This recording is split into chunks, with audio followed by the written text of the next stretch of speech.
हमारे जो काव्य के जो सहयोगी संस्था के प्रमुख हैं डॉक्टर परीक्षित सिंह, वो अमेरिका से यहाँ आए हैं ख़ास तौर पे इसी आयोजन के लिए।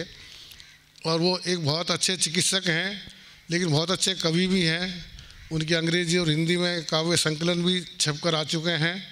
और उन्होंने एक संस्था इसलिए शुरू की है कि युवा प्रतिभाओं को ख़ास तौर पे वो मंच दे सकें और आगे ला सकें। तो मैं अपना वक्तव्य देने के लिए डॉक्टर परीक्षित सिंह साहब को आमंत्रित करता हूँ।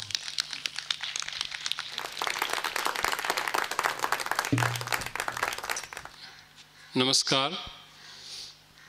मंच पर आमंत्रित आदरणीय अतिथिगण, जस्टिस दवे साहब, ऋतुराज जी, तलवार साहब, श्रोताओं, आप सभी को मेरा सादर प्रणाम।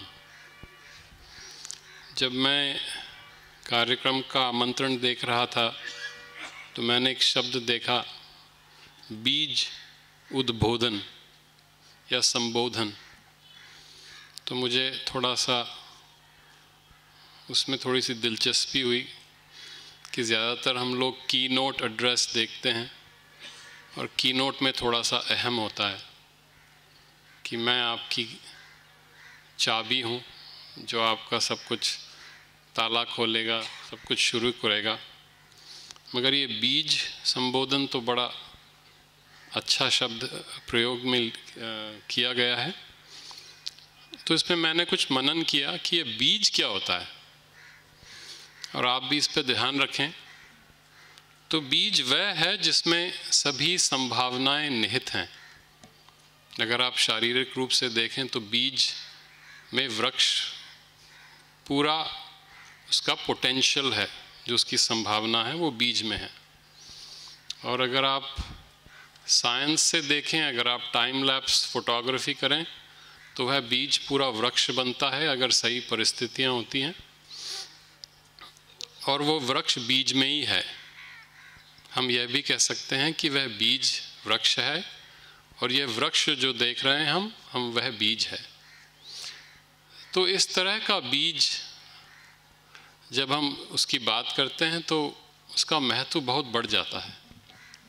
दूसरी परिभाषा में देख रहा था जो अभी ऋतुराज जी ने भी कही, समानांतर। समानांतर क्या है? समानांतर पैरेलल है, प्रतिरोध है, विद्रोह है। मैं इस मत को थोड़ा सा आगे बढ़ाना चाहता हूँ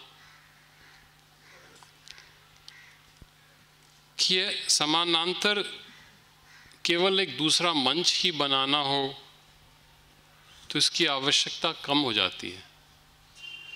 मगर यदि इस समानांतर का अर्थ है कि हम असत्य के सामने सत्य को रखें, जो सत्य में प्रतिष्ठित हो, जो स्वयं अपना ब्रह्मांड हो, जो पूरी रचना हो,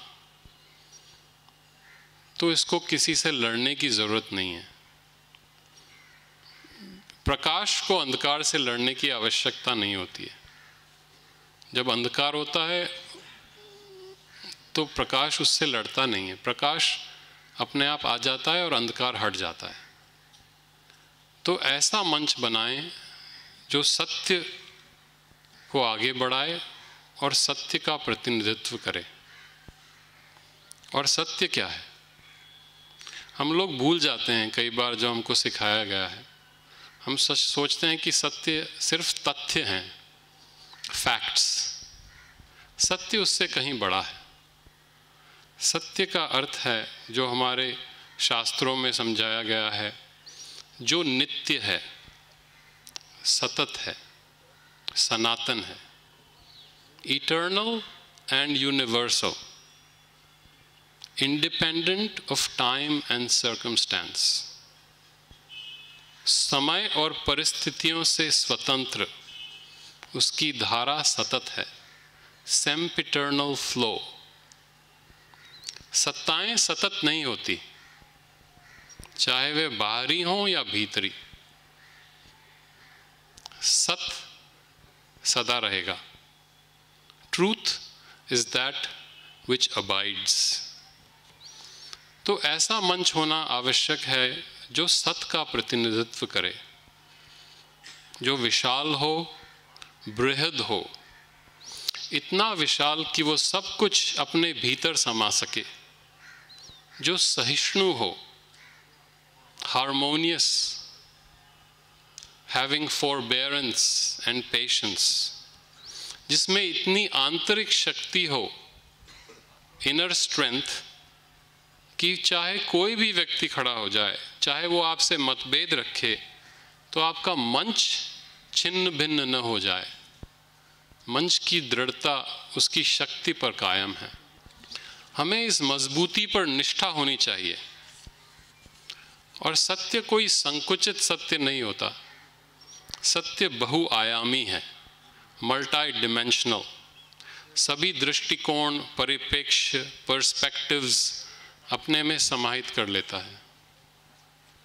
आजकल तो विज्ञान में कहते हैं कि एक यूनिवर्स नहीं है, मल्टीवर्स है, मल्टीपल यूनिवर्सेस।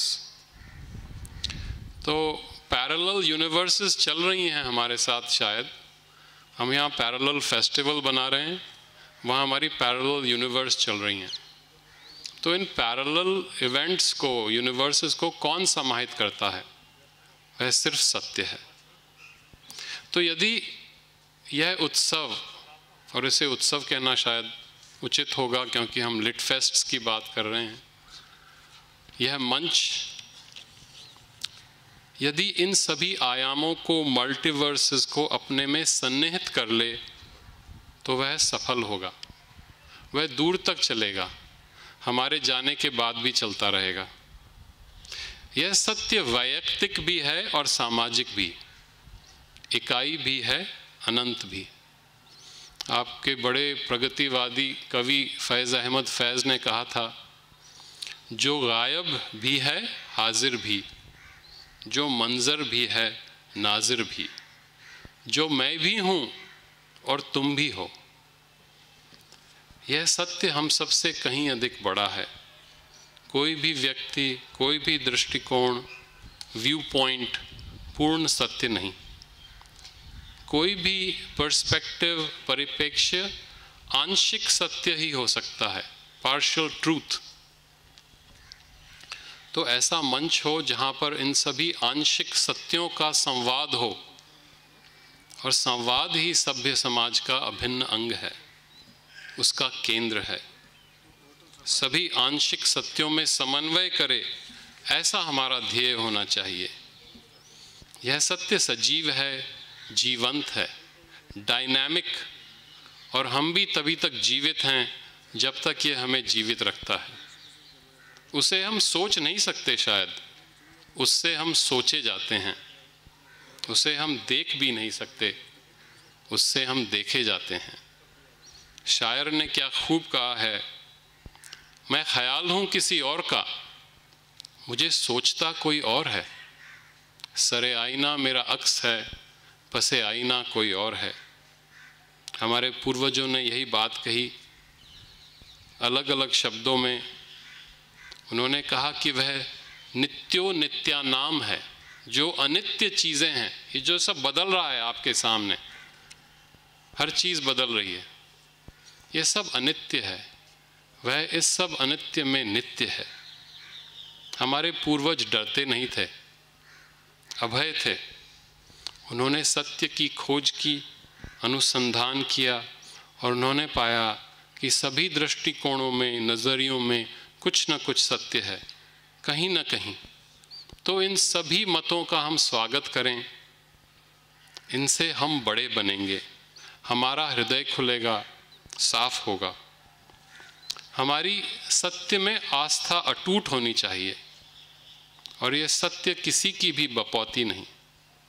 यह भौतिक भी है, दैविक भी है, आध्यात्मिक भी है। विज्ञान ने भी हमें इस समझ तक पहुंचाया है।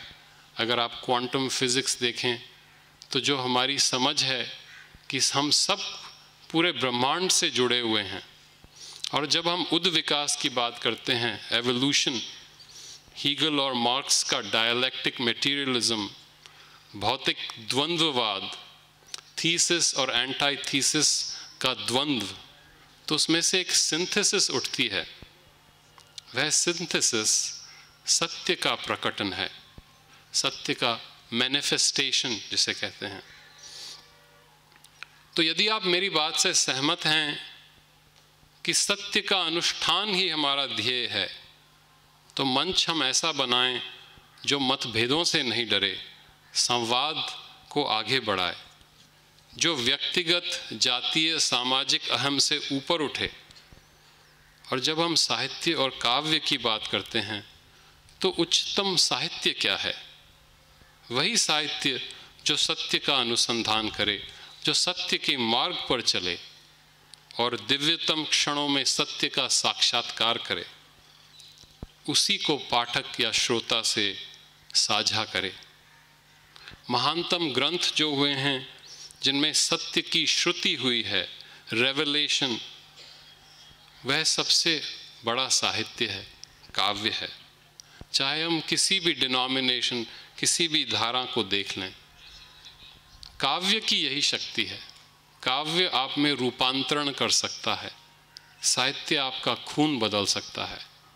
D.H. लॉरेंस ने कहा, good literature is that which will transform your blood.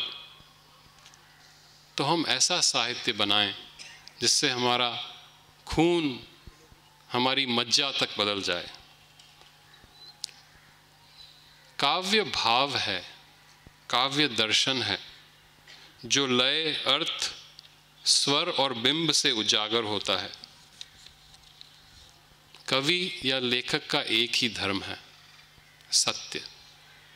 तो यह मंच उस कवि और लेखक को आगे बढ़ाए, उसे स्वतंत्र करे, उसे भयहीन बनाकर सत्य की खोज करने को आमंत्रित करे। ऐसा एक मंच हम सब जानते हैं, उस मंच का हम सब हिस्सा हैं, कई युगों से हम उसका हिस्सा हैं। उसे हम भारत कहते हैं। तो क्या हमारा मंच भी इतना विशाल होगा, इतना बृहद होगा? क्या हम संवाद करा पाएंगे विभिन्न मतों का, विश्वासों का, आस्थाओं का, परिप्रेक्ष्यों का, व्यापकता की नींव पर, सत्य की नींव पर? और इस संवाद में हिंसा नहीं होती, चाहे वे शारीरिक हो, चाहे वैचारिक हिंसा हो। संवाद में अहिंसा होती है। संवाद में एक दूसरे के प्रति सम्मान होता है, रिस्पेक्ट। ऐसा मंच क्या हम प्रदान कर सकते हैं? यही प्रश्न है।